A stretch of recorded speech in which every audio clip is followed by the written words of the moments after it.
পদার্থবিজ্ঞানী J J Thomson, জন্ম 1856, মৃত্যু 1940।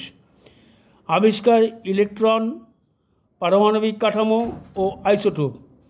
পদার্থবিদ J J টমসনের পুরো নাম স্যার জোসেফ জন থমসন, যিনি ইউনাইটেড কিংডমের ম্যানচেস্টারের কাছে চিথাম হিলে 18 ডিসেম্বর 1856 সালে জন্মগ্রহণ করেন।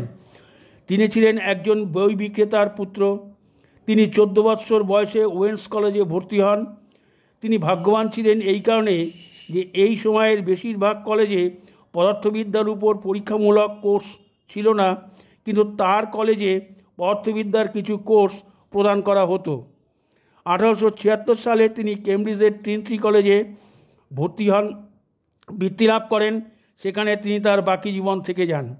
1880 সালে তিনি গণিতে বিএ ডিগ্রি লাভ করার পর পরীক্ষামূলক গবেষণার সুযোগের জন্য তিনি ক্যাভেন্ডিশ ল্যাবরেটরিতে যান। সেখানে তিনি ইলেকট্রোম্যাগনেটিজম তত্ত্বের বিকাশ শুরু করেন। জেমস ক্লার্ক ও ম্যাক্সওয়েল দ্বারা নির্ধারিত হিসাবে বিদ্যুৎ ও চুম্বকত্ব পরস্পর সম্পর্কযুক্ত ছিল এবং একটির পরিমাণগত পরিবর্তন অন্যটিতে পরিবর্তন ঘটায়। জে জে টমসনের চুম্বকত্ব পরীক্ষার মূল বিষয় ছিল একটি কণার চলার পথে একটি চুম্বক ধরলে কণাটির গতিপথ কতটা বেঁকে যায়। তার হিসাব হলো কণার গতিবেগ বেঁকে যাওয়া নির্ভর করবে চুম্বকের চুম্বকীয় শক্তির উপর, কণাটির ওজনের উপর, কণাটির মধ্যে যে তড়িৎ আছে তার উপর। চুম্বকের পরিবর্তে তড়িৎ আনলেও বেঁকে যাবে, তবে পূর্বেকার লম্ব দিকে বেঁকে যাবে। জে জে টমসন হিসাব করে দেখলেন কণাগুলো কী পরিমাণ বাঁকে। পরীক্ষার দ্বারা তা নিরূপণ করলেন। প্রতি কণিকার তড়িৎ পরিমাণ ও ভর, এই দুইয়ের ভাগফল বার করা হলো। তিনি দেখালেন যে যে পদার্থ হইতেই কণা বের হোক না কেন, ওই ভাগফল E/m একেবারে সমান এবং উহার পরিমাণ হলো প্রায় 1.0000000। এর ফলে তাৎক্ষণিক বৈজ্ঞানিক সম্প্রদায়ের কাছ থেকে তার কৃতিত্বের স্বীকৃতি আসে। 1900 সালের মধ্যে বিদ্যুৎ, চুম্বকত্ব এবং তাপ গতিবিদ্যার মহান আবিষ্কারগুলির পর 1880 দশক থেকে অনেক পদার্থবিজ্ঞানী বলতে শুরু করেন যে তাদের বিজ্ঞান ক্লান্ত খনির মতো শুকিয়ে গেছে। একথা শুধু রক্ষণশীলরাই পোষণ করতেন, কিন্তু 1914 সালের মধ্যে একটা নতুন পদার্থ যা পদার্থবিজ্ঞানে যার অস্তিত্ব ছিল কিন্তু প্রকৃতপক্ষে তার উত্তর দেওয়া থেকে অনেক বেশি প্রশ্ন উপস্থাপিত করে, যা ছিল অত্যন্ত উত্তেজনাপূর্ণ, কিন্তু এর ছিল সীমাহীন সম্ভাবনা। পদার্থবিজ্ঞানী লেনার্ড ক্যাথোড রশ্মি নিয়ে পরীক্ষা নিরীক্ষা করার পর তিনি এই সিদ্ধান্তে আসলেন যে ক্যাথোড থেকে যা বেরিয়ে আসছে তা হলো ইথার তরঙ্গ। প্রসঙ্গত এখানে বলে নেওয়া দরকার যে সময় অধিকাংশ পদার্থবিজ্ঞানী লেনার্ডের মতোই বিশ্বাস করতেন, বিশেষ করে জার্মান পদার্থবিদেরা, কিন্তু অপরদিকে ব্রিটেন এবং ফ্রান্সের পদার্থবিজ্ঞানীরা ক্যাথোড থেকে যা বেরিয়ে এসেছে তা আর যাই হোক ইথার নয়। ইলেকট্রন আবিষ্কার। 1897 সালে জে জে টমসন ক্যাথোড রশ্মি নিয়ে অনেক পরীক্ষা নিরীক্ষার পর নিঃসন্দেহে কয়েকটি তথ্য প্রমাণিত করেন যে ইহারা তরঙ্গ নয় বরং কণা। এদের ওজন আছে,